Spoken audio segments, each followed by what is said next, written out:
안녕하세요. 오늘은 지난 시간에 이어서 관계사 파트를 이제 계속 좀 더 설명을 할 건데요. 지난번에 설명드렸던 게 아주 기본적인 부분이라고 한다면 오늘 설명드릴 건 약간 고급 버전에 해당하고요. 만약에 첫 번째 영상을 보지 않으신 분들이라면 먼저 그 영상을 보고 오시는 걸 추천드리도록 하겠습니다. 물론 관계대명사랑 관련된 문제들은 뭐 어렵게 낸다면 정말 끝도 없이 어렵게 날 수가 있기 때문에 되게 여러 가지로 설명이 가능하지만 최근에 출제 경향을 감안하면 이제 아주 어려운 부분들이라거나 아니면 최근에 출제 경향 좀 밀리는 부분들은 제외하고요. 학교 시험이 됐던 아니면 수능 문제가 됐던 여러분들에게 조금 더 필요하지만 살짝 어려울 수 있는 그런 고급 버전에 대한 설명을 오늘은 드리도록 하겠습니다. 오늘은 그래서 제가 두 가지를 설명할 건데요. 하나는 뭐냐? 우리가 지난 시간에 관계대명사 하면 가장 중요한 파트는 뭐냐? 관계사의 가장 중요한 파트는 완전한 문장이냐 불완전한 문장이냐 이걸 설명드렸었는데 오늘은 그거 말고요. 관계대명사와 대명사의 구분. 사실 이 첫 번째 문제 같은 경우가 되게 중요한 파트의 문제긴 하지만 대다수의 학생들이 조금 생소할 수가 있는 거죠. 왜냐하면 중학교 때 우리가 관계대명사랑 대명사의 차이를 구분하는 문제들에 대한 생각을 거의 하지 않기 때문에 상당히 생소하다고 느낍니다. 저도 이제 되게 중학교에서 각 고등학교 올라온 친구들하고 이 문제를 풀어보면 되게 혼란스러워하는 경우가 많죠. 두 번째는 이제 멀리 떨어진 선행사입니다.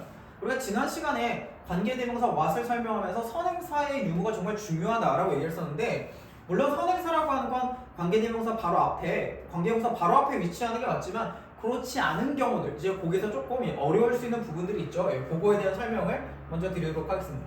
제가 각각의 이름들을 붙여놨는데 제가 특히나 이 관계대명사랑 대명사는 feature랑 동사찾기라고 얘기했었죠. 우리가 지난 시간에 처음 영상에서 올렸던 이 동사찾기 문제가 바로 여기에서 적용이 됩니다. 자, 일단 볼까요? 그래 지난 시간에 어떤 걸 설명했었냐? 관계대명사라고 하는 건 접속사와 대명사 역할을 동시에 다 한다 라고 얘기했습니다. 그래서 중학교 때 가장 중요한 파트 중에 하나가 뭐냐? 물론 고등학교 과정도 마찬가지지만 관계대명사랑 접속사를 구분하는 거죠. 관계대명사랑 접속사의 차이는 어디서 생기냐? 관계대명사는 대명사가 포함한 거고 그 다음에 접사는 아무것도 포함되지 않은 거기 때문에 관계대명사 뒤에는 당연히 불완전한 문장이 온다라는 걸 지난 시간에 설명을 드렸었고요. 접속사 뒤에는 당연히 완전한 문장이 오겠죠. 이게 지난 시간에 설명했던 되게 중요한 파트인 건데 그걸 뒤집어서 얘기를 하면 관계대명사랑 접속사의 차이를 물어보는 문제가 출제가 가능하다면 관계대명사랑 대명사의 차이를 물어보는 문제는 출제가 불가능한가? 물론 가능합니다. 자, 그러면 우리가 관계대명사랑 대명사의 차이는 과연 어디서 생길 거냐? 그쵸? 관계대명사 같은 경우에는 접속사의 성격을 가지고 있기 때문에 접속사가 필요한 경우에는 당연히 관계대명사를 써주겠지만 그렇지 않은 경우에는 대명사를 사용해야지만 되는 거죠. 근데 우리가 관계사가 필요한지 안 필요한지는 어떻게 할 수 있죠? 우리가 지난번에 동사찾기 문제에서 했지만 동사의 수는 문장의 수, 그리고 문장의 수는 접속사랑 관계사의 수 플러스 1이다 라고 설명드렸던 걸 기억하시죠? 그 당시는 우리가 접속사랑 관계사의 숫자를 헤아리고 순서가 이렇게 됐습니다. 일단 첫 번째 요걸 헤아리고 그 다음에 문장의 수를 헤아린 다음에 그 다음에 동사의 수를 결정해 줬죠. 근데 이번에는 여기를 찾는 거죠. 거꾸로 와야 됩니다.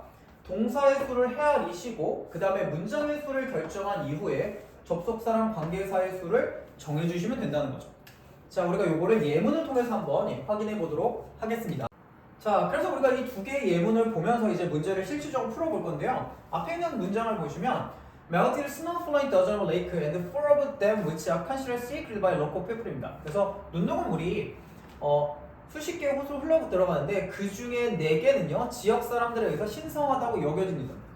자, 보시면 여기 대명사를 쓸 거냐 아니면 관계대명사를 쓸 거냐 이게 요걸 물어보는 문제인데 아까 말씀드렸지만 우리가 관계대명사랑 접수가 필요한지 안 필요한지 여부는 동사의 개수로 확인하면 되죠. 요 문장에는 지금 동사가 총 몇 개가 쓰였냐? 여기 이렇게 2개가 이미 쓰였습니다. 따라서 얘는 문장의 수가 2개고요. 그러다 보면 접수랑 관계사는 하나만 존재하면 되는 거죠. 근데 얘는 이미 and라고 한 접속사가 존재하고 있죠. 그러면 우리가 접속사의 성격을 갖고 있는 관계대명사를 또 써주면 안 되겠고요. 이 경우에 답을 대으로 골라줘야 되죠. 그럼 밑에 있는 문장을 보시면 cultural center began to encourage the local kids to stage musical events, some of them which dramatized the tragedy that they were still recovering from입니다.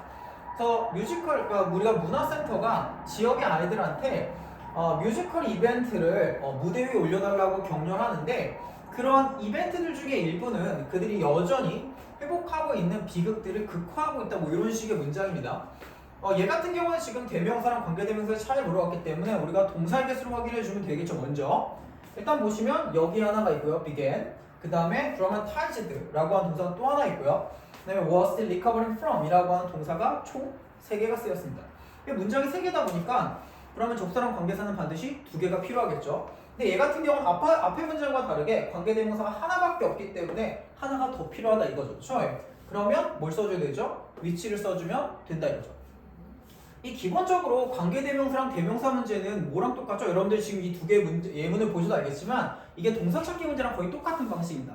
다만 물론 중학교 때도 동사 찾기 문제는 조금 익숙하지 않은 문제이긴 하겠지만 관계대명사랑 대명사라고 하는 영역 자체는 일상적으로 생각해 본 적이 없기 때문에 이런 문제들 맞닥뜨렸을 때 동사 찾기를 잘 알매도 불구하고 상당히 많은 혼란들을 겪게 된다는 거죠. 그렇죠? 그래서 우리가 얘 같은 경우에도 동사 찾기 문제랑 똑같구나 라고 생각하시면 그렇게 어렵지 않게 해결이 가능합니다. 자, 그 다음에 이제 두 번째로 설명할 건 선행사가 멀리 떨어진 경우 이걸 얘기를 하는 건데 지난번에 설명드렸지만 선행사는 관계대명사 바로 앞에 위치하는 게 원칙입니다. 왜냐하면 꾸며주는 말은 꾸밈을 받는 말과 가까이 있어야 되기 때문에 바로 앞에 위치하는 게 원칙인데 하지만 때로는 이게 멀리 떨어질 수도 있다라는 거죠. 항상 그런 건 아니라는 거죠. 그렇죠? 그래서 우리가 지난 시간을 봤지만 우리가 지난번에 봤던 문제들은 보통 어떠냐, 문제의 유형들은 어떠냐 하면 뭐 주어를 쓸 수도 있고 안 쓸 수도 있습니다. 여기 타동사가 오고요. 여기 what이 오고요. 그 다음에 불완전한 문장이 오는 경우. 내가 불완전한 문장이라는 걸 굳이 쓴 건 여기에는 관계대명사를 반드시 써줘야 된다는 거죠. 근데 보시면 알겠지만 동사 앞에 선행사가 없기 때문에 이 경우는 보통 what을 쓰는 게 맞겠죠. 그리고 여태껏 우리가 풀어봤던 문제들도 보통 요 용어에 해당한다고 보시면 돼요. 예문을 보시면 receiving praise for doing it that what obviously was the right thing would be totally inappropriate입니다. 얘 같은 경우는 지금 문장의 구조가 여기가 동사고 이하까지 전부 다 주어가 되겠고요. 정확하게는 여기서부터 여기까지가 관계사절에 묶이는데 뒤에 보시면 동사가 바로 왔기 때문에 얘는 불완전한 문장이겠죠. 선행사는 앞에 보시면 알겠지만 아무것도 없습니다. 그래서 명백하게 옳은 일에 대해서 뭔가 칭찬을 하는 것은 내가 보기엔 적절하지 않다 뭐 이런 문장이거든요. 얘는 우리가 일반적으로 하는 그 흐름대로 따라가시면 동사가 바로 나왔으니까 당연히 얘는 불완전한 문장, 그렇죠? 앞에는 선행사가 전혀 없기 때문에 what을 쓰면 되는 아주 일반적인 문제의 유형들이죠. 보통 여러분들이 해결하실 관계대명사 what 관련된 문제들은 보통 이런 애들입니다. 근데 이게 우리가 제가 아까부터 계속 타동사라는 얘기를 하는데 이게 동사의 성격에 따라 좀 달라질 수가 있거든요. 예를 들자면 주어 다음에 자동사가 오는 경우 내지는 수동태가 오는 경우 그럴 경우에 우리가 과연 관계대명사 what을 써줄 수 있겠냐는 거죠. 이거를 저는 이제 보통 학생들한테 이렇게 설명하는데 관계대명사 what은 what절이라고 하죠. 요런 애들은 보통 우리가 뭐라고 부르냐면 명사절이라고 해요. 명사절. 얘가 명사 역할을 하는 거죠. 동사 다음에는 명사가 반드시 필요하기 때문에 대부분의 경우에는 동사 바로 뒤에 관계사절이 오면 what이 오는 게 맞겠죠.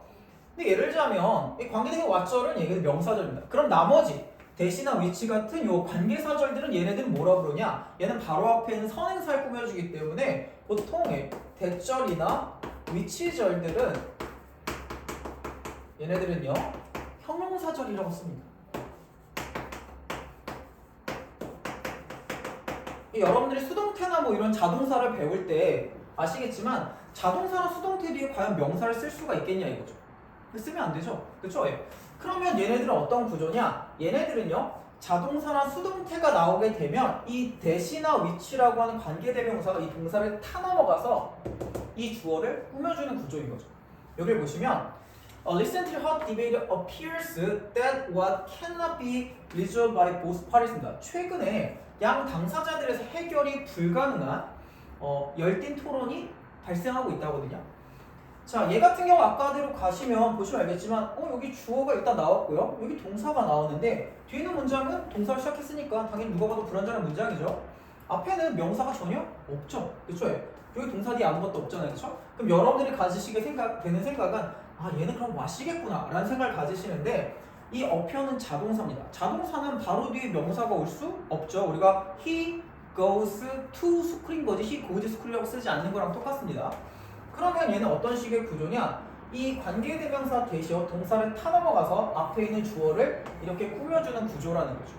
원래대로 간다면 힌트는 디베이트부터 시작해서 보스 파티스까지 전부 다 써주고 어피어스를 맨 마지막에 써줘야 되는데 이 주어가 너무 길어지게 되면 있는 사람 좀 부담스럽잖아요. 이걸 강제로 쪼개준 구조라고 생각하시면 되겠어요. 사실 자동사 문제는 여러분들이 자동사를 다 개인적으로 알아야 되기 때문에 좀 까다로운 문제고 시험에서 출제 가능성은 좀 떨어집니다. 하지만 이게 수동태라면 좀 얘기는 다르겠죠. 자, in a living organism, certain forces are created, which what do not exist in inanimate nature입니다. 살아있는 유기체에서는요 특정한 힘들이 생겨나게 된다는 거죠.